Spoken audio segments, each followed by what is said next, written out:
Hi guys, so I have quite a racy topic today, which is based on a paper I wrote this morning. This week I'm trying to write a paper, a 3 to 4 or 5 page paper every single day, based on books that I'm reviewing and just kind of analyzing poetry. And today I was reading a book called Breakbeat Poets. Sorry, someone just messaged me. Breakbeat Poets, and what I'm doing is I'm responding to that paper and I'm using it as an opportunity to talk about freedom and art, creativity, and inclusion, not exclusion. Anyways, I'm going to partly read the paper, so that's why my eyes are looking over here. So it said, hip-hop is open and comprised of every culture and music, though it is rooted in and part of African diasporic cultural histories and practices. Okay, awesome. I can totally get down with that. I can totally get down with acknowledging and respecting the history of an art form, but I don't think that we respect it by limiting it and suppressing other people from coming to the party or participating in, if that's an art form that resonates with their soul. Okay, so I'm just going to kind of read the paper because it's probably easier than trying to reformulate all my thoughts, come to think of it. Okay, so that's great. We're honoring the art form or the expression's roots. And then it goes on to say, hip-hop is black. Heart drops. Therefore, hip-hop poetics are black. He goes on to list why and how hip-hop was created in the various aspects of society and culture that it was responding to when it was first born.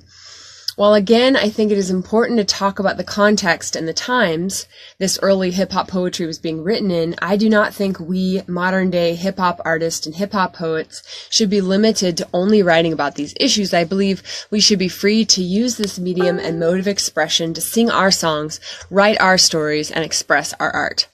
So I'm going to talk in this video about the reverse exclusion that I'm seeing in the genre of hip-hop poetry, in the genre of rap, and even in self-expression things like wearing a head wrap or wearing cornrows. Certain art forms that people get possessive about, as though they belong to only them or only people that technically have a certain skin color. And I don't stand for that. I stand for freedom of artistic expression, and I don't believe that music has a color that it belongs to. I think that jazz and hip hop and opera, for that matter, even though it has white roots, I think that it should be accessible to Black people. Of course it should.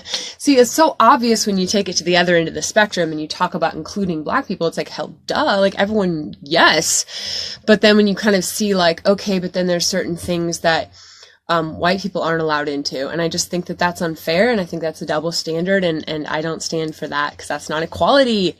Okay. Now, some people would say that me bringing up a white story is kind of because Black problems are so much larger, which I guess you could argue that just based on, do we really compare people's pain? Do we really compare people's stories as a way of diminishing them? But I guess because I actually am white, I can only talk from my perspective. I can only talk from the white perspective. I can only share with you the story that's at the tip of my nose, that's right here for me to talk about. So that's basically what I'm doing, is I'm talking about my experiences and my story. So I was so confused by the statement, hip-hop is black, therefore hip-hop poetics are black, especially coming right after a sentence that I so resonated with. I love the idea that hip-hop or sonnets or realistic oil paintings or hair braiding or opera or any other form of artistic expression is open and comprised of every culture and welcome. This is the world I want to live in, one that gives honor to the cultural heritage of a creative expression, but not by limiting fellow artists from joining the party simply because of the color of their skin. Hip-hop isn't black. Music doesn't have a color. Music and art and poetry and hip-hop cannot belong to one race. There is no art without liberation. And creativity cannot exist, cannot do what it does without freedom. Just love this point. So this is actually a message of inclusion.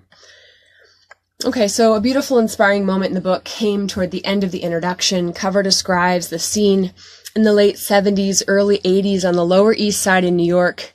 The B-boy and B-girl are synthesizing martial arts, robotic flicking, gymnastics, cartoon expressionism, up-rock, salsa, African dance, and more to create something in the tradition, but also altogether fresh. And this is my dream. This is my jam. This is my vision.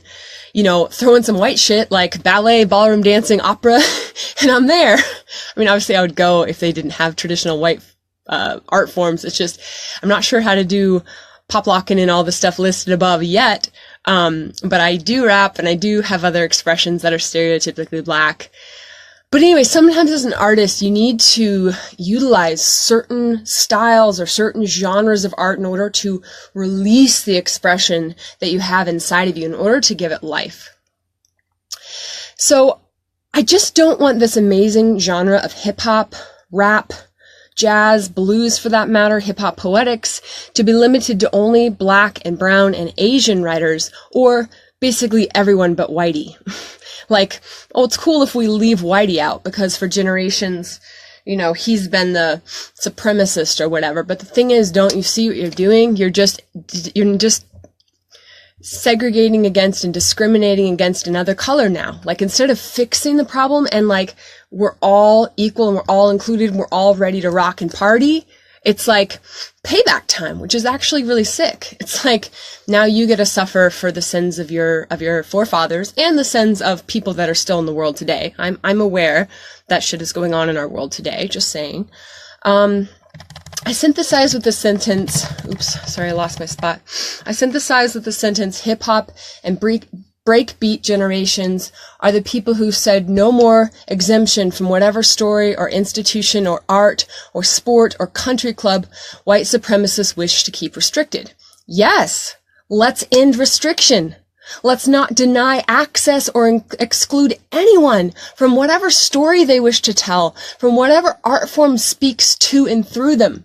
So I'm saying let's bring in the exclusion and bring in the inclusion and stop restricting people and stop denying me access to cornrows or me access to singing my hip hop or doing the expressions that I do and judging me because my skin is white. And you see nothing underneath, and you're not understanding the soul music that is inside, and it's just very limiting and discriminatory, and it's not cool. So I just want you guys to be aware that this is going on, and some of you might be experiencing. I know that some of you are experiencing this, and it's just the kind of like a shushed mouth white person who is terrified of being labeled racist. Especially someone like me who that's the furthest thing from my heart. In fact, this whole video is speaking out against discrimination and against like a reverse segregation because I don't believe in that. I'm aligned with equality. But I'm not afraid to speak up for any race, even if it's my own. I'm not going to limit who I stand for in terms of equality and expression and freedom. Okay. Hip-hop is a space where we are able to have incredibly honest and difficult and essential conversation about the issues of the day in order to push the crew and community forward. And that's all I'm trying to do here. I think that this conversation I'm bringing to the surface is essential and honest and difficult. It is not okay to reject and eliminate human beings from their authentic artistic expressions, even if they're white. And some of, not you, but some people would judge and say, well, that isn't your authentic expression. Yikes. Now you're going to police people and put them in their own little fenced in areas and say, well, this is this. And you're not allowed to express yourself that way. Like, don't tell people who they are. Like, and also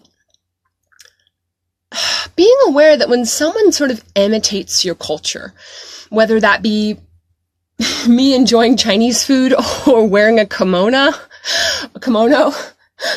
or, you know, taking a hula dance class or an African dance class, which I'm actually going to be taking an African dance class. Yay! I'm excited. And gospel power workout, because I so vibe with that.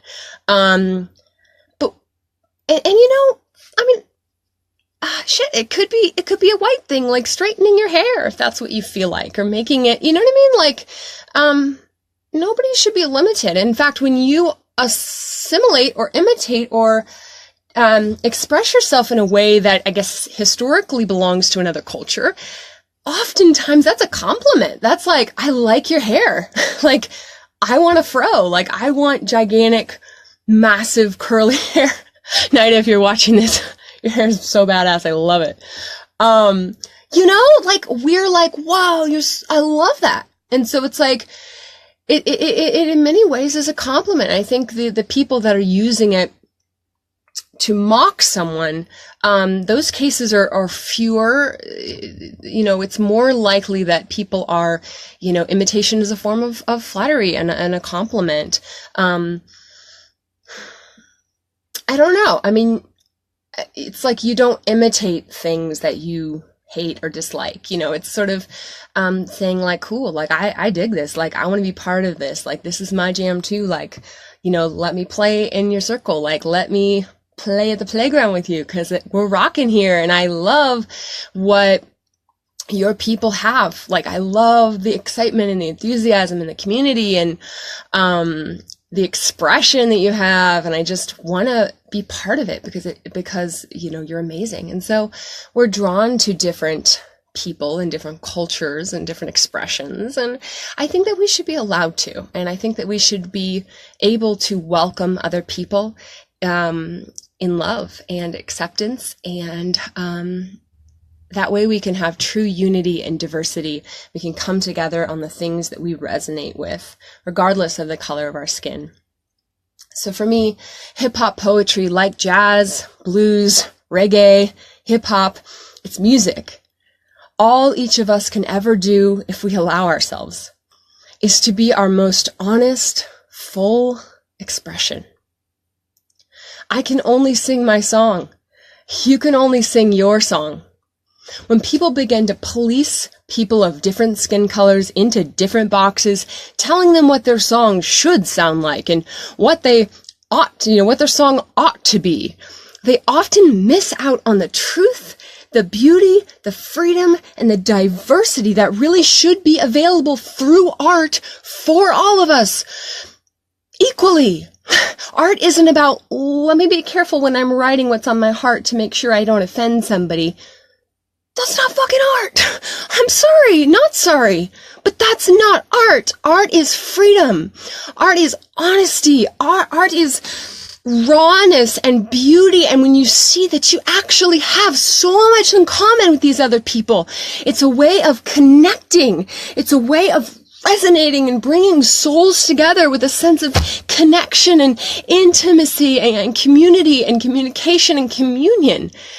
And this is what we're suppressing when we tell someone, oh, you're really white, like to a black person. Like I have a friend who heard that, or, you know, I just talked to a girl the other day. This made me so sad. I'm like, hey, let's dance. Let's go. Let's, and I'm like ready to rock.